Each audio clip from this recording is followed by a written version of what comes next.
بسم اللہ الرحمن الرحیم۔ صحابہ اکرام رضی اللہ تعالی عنہم میں عیب پوشی۔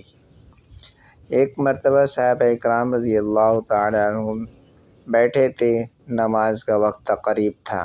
اچانک یوں محسوس ہوا کہ کسی کا وضو ٹوٹا اور بدبو محسوس ہوئی۔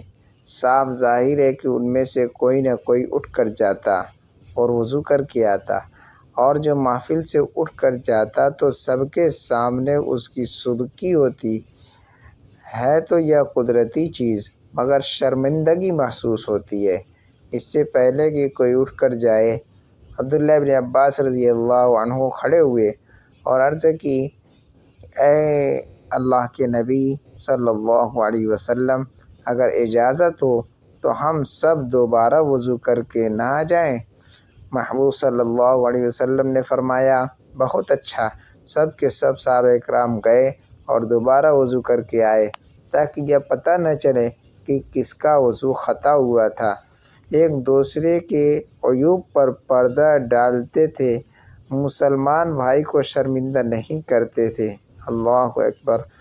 آج ہم لوگ ایک دوسرے کو ذلیل اور رسوا کرنے کے لیے ہر طریقے کی کوشش کرتے ہیں۔